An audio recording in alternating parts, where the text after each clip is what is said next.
Hello guys, welcome back to my YouTube channel Chinmay stitches. मेरे channel पे stitching से related videos आती है। आप ऐसी वीडियोस देखना पसंद करते हैं तो मेरे चैनल को जरूर सब्सक्राइब कीजिएगा।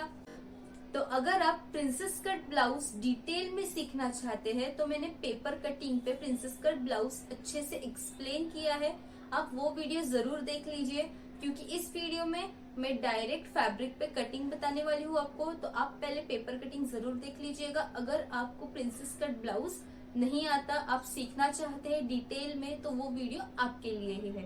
चलिए अब हम इस वीडियो को शुरू करते हैं। तो पेपर कटिंग का वीडियो अब ज़रूर देख लीजिए।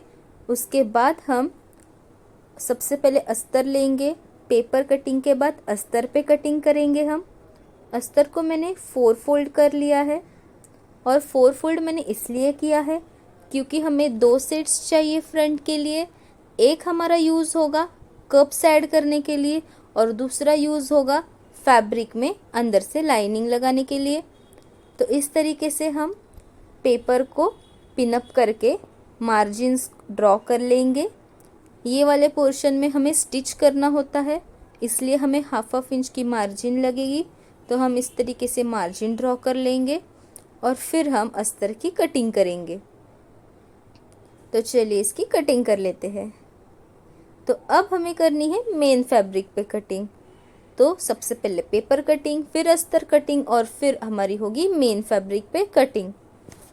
तो अब हमें अस्तर को मेन फैब्रिक पे अटैच करना है ताकि हम उसे स्टिच कर पाए। तो ये देखिए, हमें एक ही पीस लगता है जब हम कप्स ऐड नहीं करते। अब हमें कप्स ऐड करने हैं, तो इसलिए ये 2 पीसेस है। एक हमारा बाद में यूज़ होगा जब हमें कप्स ऐड करने होंगे, और एक पीस अभी हम मेन फैब्रिक में अटैच कर लेंगे। तो चलिए इसे पिनअप कर लेते हैं ताकि हमें स्टिचिंग करने में आसानी हो। अब हम इसके जो दोनों साइड के पोर्शंस है उन्हें हम पिनअप करेंगे मेन फैब्रिक से। यूजुअली इनके भी हमें 2 पीसेस लगते हैं अस्तर के, लेकिन अब हमें सेंटर के पोर्शन को अटैच करने के लिए इसके भी 2 पोर्शंस लगेंगे। तो अब वो हम साइड में रखते हैं और पहले मेन फैब्रिक में इसे पिनअप कर लेते हैं। तो अगर आपको यहाँ तक कोई भी डाउट हो तो आप ज़रूर पूछ सकते हैं कमेंट सेक्शन में। तो इन्हें पिनअप करने के बाद इसकी प्लेसमेंट कुछ इस तरीके से होती है।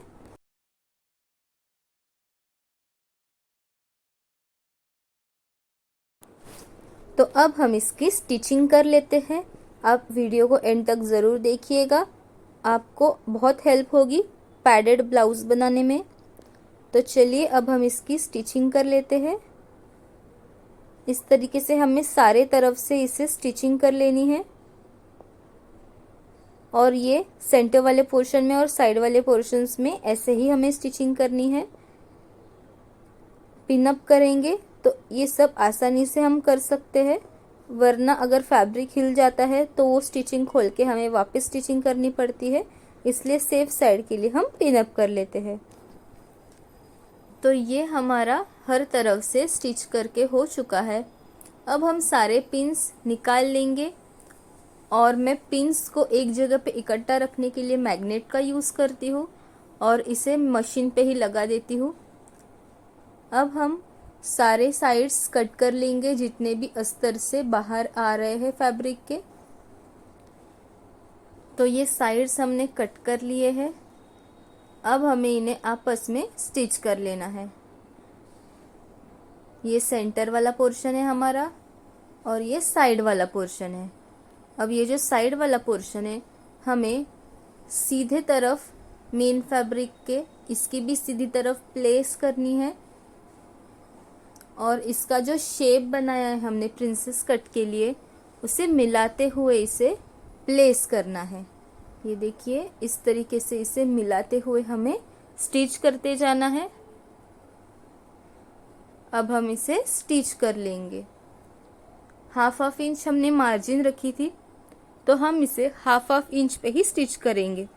अगर आपको मार्जिन और कम रखनी है तो आप रख सकते हैं, लेकिन जितनी आप मार्जिन रखेंगे उतनी आपको स्टिचिंग करनी है, वरना हमारा जो मेजरमेंट है वो बिगड़ जाएगा। आप इसकी डिटेल्स के लिए सबसे पहले कटिंग का वीडियो ज़रूर देखिएगा, उससे आपको समझ में आ जाएगा कि हम कैसे ये स्टिच कर रहे हैं। तो ये हमारा एक साइड स्टिच हो गया है। अब हमें इसी तरीके से दूसरे साइड भी स्टिच करनी है।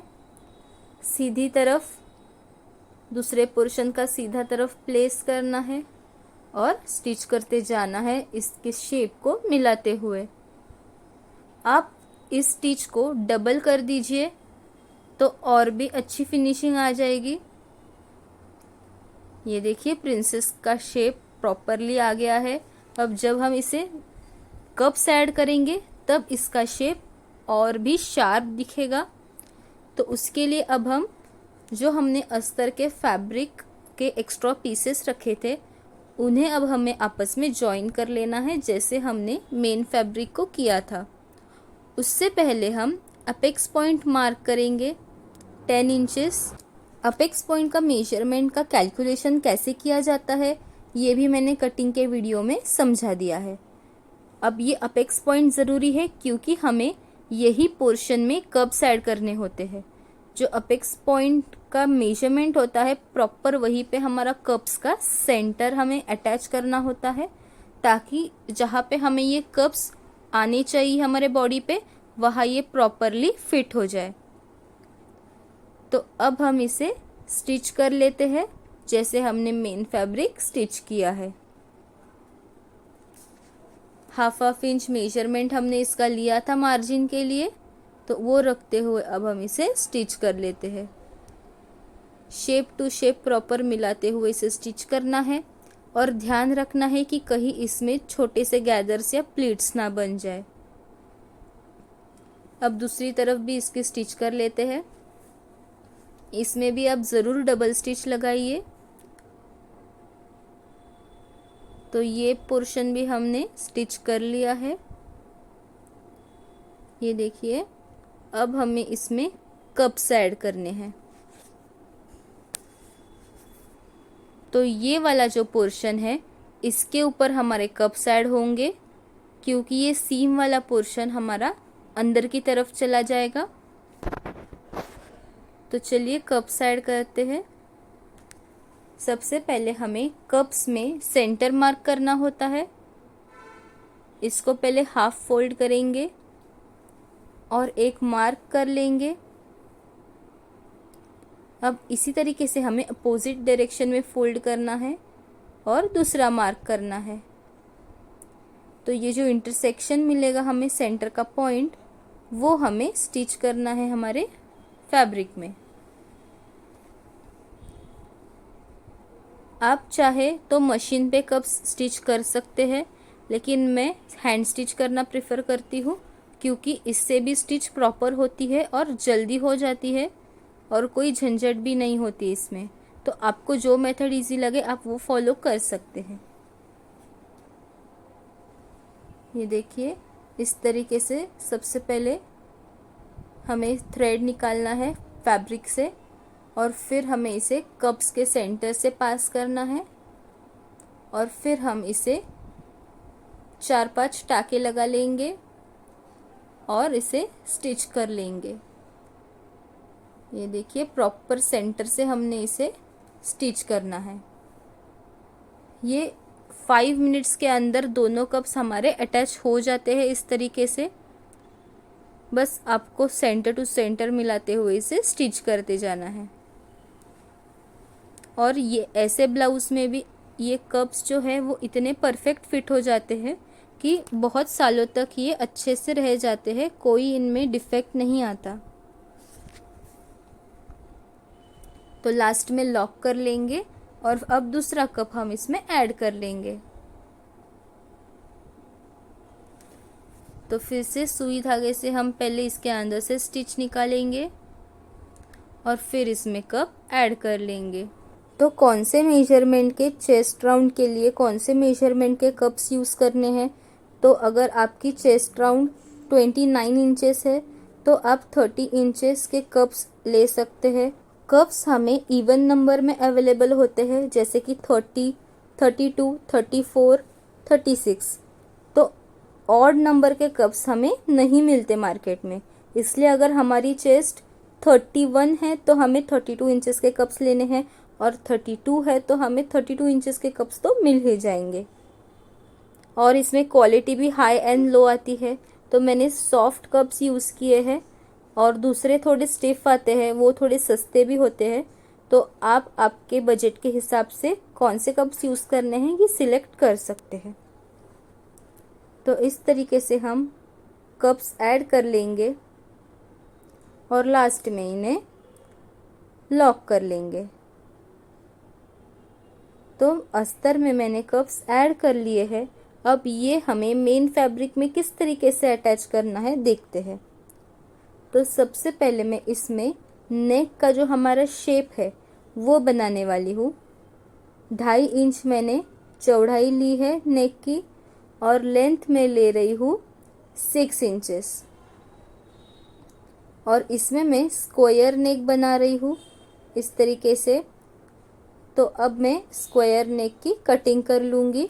तो इसमें हमें कैनवास यूज़ करने की ज़रूरत नहीं पड़ेगी नेक के फिनिशिंग के लिए, हम इसी के साथ साथ नेक की फिनिशिंग भी कर लेंगे। और हमारा ये ब्लाउज़ स्लीवलेस है, तो इसमें ही हमारा स्लीव का जो आर्म होल है उसकी भी फिनिशिंग हो जाएगी। तो आप देखते रहिए मैंने ये किस तरीके से किया है। इसमें हमारा टाइम भी बच जाता है और फिनिशिंग भी अच्छी आती है। अब हम मेन फैब्रिक ले लेंगे, और ये जो सीधी तरफ है मेन फैब्रिक की, उस पे हमें इस तरीके से अस्तर का फैब्रिक प्लेस करना है। कप्स ऊपर की तरफ दिखेंगे। अब जब इसे हम सीधा करेंगे सिलने के बाद, तब ये कप्स अंदर की ओर चले जाएंगे। अब मैं इसे साइड से भी स्टिच कर रही हूँ, क्योंकि इसी के साथ इसकी ओवरलॉक भी हो जाएगी, तो इसकी मुझे अलग से ओवरलॉक करने की भी ज़रूरत नहीं पड़ेगी। तो इस तरीके से हमारी नेक की भी फिनिशिंग हो जाएगी और आर्म होल की भी हो जाएगी, क्योंकि ये ब्लाउज स्लीवलेस है, और साइड से ओवरलॉक भी हो जाएगा। तो अब हम इसके पिंस निकाल लेंगे और जो नेक का शेप है वो कट कर लेंगे। आप इसमें कोई भी नेक का शेप यूज़ कर सकते हैं। ऐसा कुछ नहीं है कि स्क्वायर करें, या आपके चॉइस के हिसाब से आप शेप सिलेक्ट कर सकते हैं।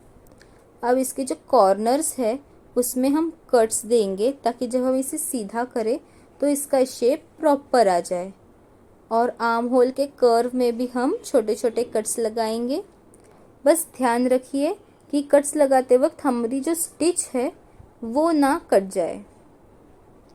अब हमें इसे सीधा कर लेना है, तो हम इस तरीके से इसे सीधा करने वाले हैं।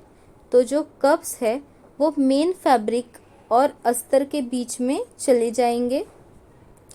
आप मेन फैब्रिक को अस्तर ज़रूर लगाइएगा कप्स ऐड करते वक्त, वरना जो कप्स है वो दिखाई देते हैं। अगर हमारा कपड़ा पतला हुआ तो वो दिखाई देते हैं बाहर की तरफ, इसलिए हमें अस्तर के 2 लेयर लगाने ज़रूरी है।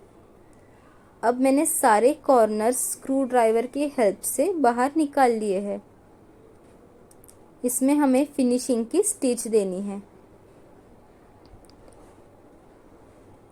तो चलिए अब हम इसमें फिनिशिंग की स्टिच दे देते हैं। इससे फिनिशिंग आ जाएगी आर्म होल में और नेक लाइन में। और ये इस तरीके से आप ओवरलॉक करेंगे तो कोई फिटिंग में फ़र्क नहीं आता है, इसलिए आप ये ट्रिक यूज़ करके देख सकते हैं।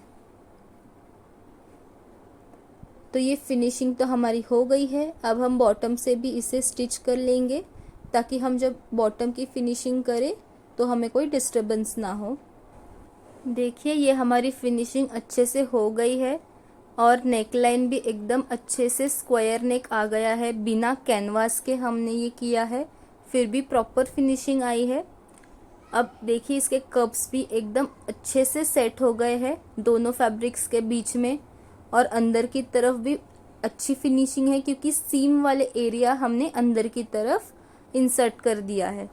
देखिए ये जो सेंटर वाला पोर्शन है, हमें इसमें एक कर्व देना है। तो प्रॉपर मैंने सेंटर मार्क किया है, ये जो हमारा प्रिंसेस का सीम है उन दोनों का हमने सेंटर मार्क किया है। अब इसमें सेंटर में 1/2 इंच से कर्व देंगे, 1/2 इंच ऊपर लेने वाले हैं हम सेंटर से, और इस तरीके से हमें कर्व देना है। इससे हमारे जो वेस्ट पे अच्छे से ये शेप बैठ जाता है। अगर हम ये कर्व नहीं देंगे तो ये फोल्ड हो सकता है हमारे टमी के वजह से, इसलिए हम इसे इस तरीके से एक कर्व देते हैं ऊपर की तरफ। अब हमें इसको फिनिशिंग देनी है, तो मैंने ये स्ट्रिप ले ली है 2 से 2.5 इंच चौड़ाई की और वेस्ट के मेजरमेंट की। अब हमें इसे स्टिच करना है फिनिशिंग के लिए। ये देखिए इस तरीके से हम इसे स्टिच करेंगे। तो अब ये स्टिच होने के बाद हमें इसे अंदर की तरफ फोल्ड करना है, तो वो प्रॉपरली फोल्ड हो, उसमें फिनिशिंग आए, इसलिए हम सबसे पहले एक टॉप स्टिच देंगे। और स्टिच हमने वो फैब्रिक पे दी है, ब्लैक वाले जो हमने अस्तर का फैब्रिक यूज़ किया है उस पे दी है, मेन फैब्रिक पे नहीं दी है। अब हम इसे अच्छे से अंदर की तरफ फोल्ड करेंगे और अब हमें इसे किनारे से स्टिच करना है। ये देखिए इस तरीके से किनारे से हम अच्छे से स्टिच कर लेंगे। पैडेड प्रिंसेस कट ब्लाउज़ के लिए जो जो चीज़ें ज़रूरी होती है वो मैंने आपको सारी ट्रिक्स बताई है, तो आप ज़रूर ट्राई कीजिएगा। और ये जो फैब्रिक है यहाँ पे आप हेम कीजिए, हैंड स्टिच कीजिए अच्छी फिनिशिंग के लिए। तो चलिए अब हम फाइनल लुक देखते हैं ब्लाउज़ का। ये देखिए बहुत ही प्यारा ब्लाउज़ बनके तैयार हुआ है। इसका फुल वीडियो भी मैं जल्द अपलोड करूँगी स्लीव्स और बैक नेक के साथ। ये देखिए इसका प्रिंसेस कट का शेप एकदम सही से आया है और बिना कैनवास के हमारा नेकलाइन भी प्रॉपर आया है। अगर आपको ये वीडियो पसंद आया हो तो इसे लाइक कीजिएगा, शेयर कीजिएगा, सब्सक्राइब कीजिएगा और वीडियोस देखने के लिए। Thanks for watching.